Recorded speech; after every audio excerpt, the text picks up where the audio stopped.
दिल्ली के उपराज्यपाल वीके सक्सेना इस वक्त दिल्ली के यमुना के घाटों का दौरा कर रहे हैं। वजीराबाद से लेकर के आईटीओ तक का तकरीबन 11 किलोमीटर का ये पूरा पैच है, जिसमें यमुना को 30 जून तक पूरी तरीके से क्लीन करने का टारगेट दिल्ली के उपराज्यपाल की तरफ से रखा गया है। और आप तस्वीरों में देख सकते हैं कि तमाम आला अधिकारियों के साथ चीफ सेक्रेटरी एमसीडी और जल बोर्ड और फ्लड डिपार्टमेंट के अधिकारियों के साथ यमुना का जो है वो दौरा इस वक्त दिल्ली के उपराज्यपाल जो है वो कर रहे हैं।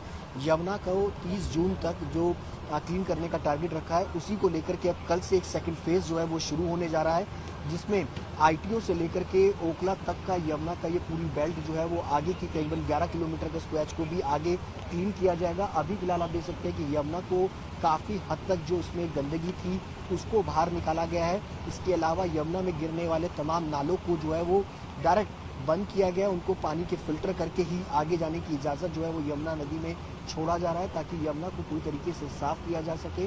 दिल्ली के उपराज्यपाल की आप तस्वीरों में देख सकते हैं कि यहाँ पर इस वक्त मौजूद हैं और करीबन वजीराबाद से लेकर के आईटीओ तक का अगर बात की जाए तो ये 11 किलोमीटर का ये पूरा पैच है और इसमें लगभग 2400 टन के आसपास जो कूड़ा था नजफगढ़ ड्रेन से जो डायरेक्ट यमुना नदी में गिरता था, उसको दिल्ली के उपराज्यपाल की तरफ से माने तो बंद किया गया है। इसके अलावा कई छोटे बड़े नाले जो थे वो उनका भी पानी जो है वो डायरेक्ट यमुना नदी के अंदर गिरता था, उसको भी रोका गया है।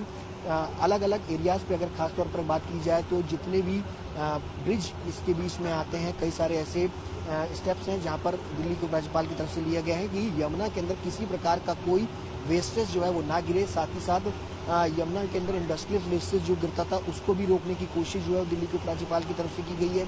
सख्त कदम जो इंडस्ट्रीज हैं उनके ऊपर भी उठाए गए हैं ताकि यमुना को क्लीन किया जा सके। अभी ये आईटीओ का बैराज है जहां पर उपराज्यपाल जो है वो अधिकारियों के साथ बातचीत भी करेंगे, क्योंकि कल से एक अलग फेज जो है वो शुरू होने जा रहा है, ताकि यमुना को बेहतर और साफ सुथरा जो है वो पूरी तरीके से बनाया जा सके। इसके अलावा तस्वीर आपको दिखाएंगे कि तमाम यहाँ पर अलग अलग इंडस्ट्रीज से जुड़े हुए लोग भी यहाँ पर मौजूद हैं, जो कि काफ़ी इस बात को लेकर के खुश हैं कि दिल्ली के उपराज्यपाल की तरफ से जो ये कदम उठाया जा रहा है वो वाकई कारगर है। यमुना को साफ करना एक बड़ा लक्ष्य है और तमाम इंडस्ट्रीज हैं जो कि उनसे भी हम बातचीत जो है वो करेंगे। तलवार साहब, दिल्ली के उपराज्यपाल आप सबको साथ लेकर के चले हैं, क्या लगता है कि यमुना साफ हो जाएगी इस तरीके से? सर, जिस हिसाब से एलजी साहब मेहनत कर रहे हैं काफ़ी दिनों से, हमें पूरी आशा है कि जो इन्होंने टाइम बाउंड दिया हुआ है 30 जून तक, उम्मीद है पूरा कार्य पूरा हो जाएगा। पूरा हो जाएगा। सर, अक्सर ये कहा जाता है कि इंडस्ट्रियल वेस्टेज जो है वो काफी ज्यादा गिरता है यमुना के अंदर, पोल्यूशन जो है वो उससे ही बढ़ता है, उस पर भी सख्त कदम उठाए गए हैं। सर, बिल्कुल सख्त कदम उठाए गए हैं। एसटीपी लगाए गए, इंडस्ट्री जो पुराने हैं वो चालू हैं। उसके अलावा जो वाटर पॉलिटिक इंडस्ट्री थी वो दिल्ली से बाहर कर दी है सारी। एक भी इंडस्ट्री जो है, जो वैलिड इंडस्ट्रियल एरिया है, वहाँ पे एक भी वाटर पॉलिटिक इंडस्ट्री नहीं है। अगर है तो उसने अपना जुगाड़ कर रखा है। अगर है तो उसके लिए एसटीपी है। तो इंडस्ट्रियल वेस्ट आप समझ लिए, हम नहीं कह सकते 1% भी यमुना में आता होगा। जिस तरीके से एलजी साहब की तरफ से ये सख्त कदम भी उठाए गए हैं, तो आपके इंडस्ट्रीज वालों को भी नुकसान जो है वो हुआ है, मानते हैं कि नुकसान हुआ है, या एसटीपी जो आपकी तरफ से लगाए जाने चाहिए थे वो लगा लिए गए थे? सर, नुकसान नहीं हुआ है इसमें, तो बल्कि बेनिफिट हुआ है, क्योंकि हम भी दिल्ली में रहते हैं, यानी हम भी दिल्ली के निवासी हैं, सारी फैक्ट्री चलाते हैं। तो ये स्टेप बहुत बढ़िया स्टेप है एलजी साहब का कि जो वाटर पॉलिटिक इंडस्ट्रीज थी उन सबको दिल्ली से बाहर कर दिया सर।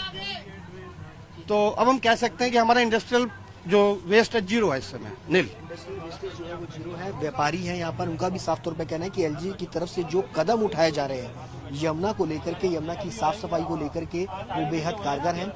तमाम इंडस्ट्रीज का जो वेस्टेज यमुना में गिरता था उसके जरिए उनको बाहर किया गया है। एसटीपी प्लांट जो है वो लगाए गए हैं। साफ तौर पर अगर कहा जाए तो नजफगढ़ ड्रेन जो छोटे बड़े नाले उन सब को भी बाहर किया गया है, वहां पर भी एसटीपी प्लांट लगाने की कोशिश जो है जल्द से जल्द पूरी की जाएगी। और कई जगह पर एसटीपी प्लांट्स जो है वो लगाए गए हैं ताकि यमुना को बेहतर और साफ जो है वो किया जा सके।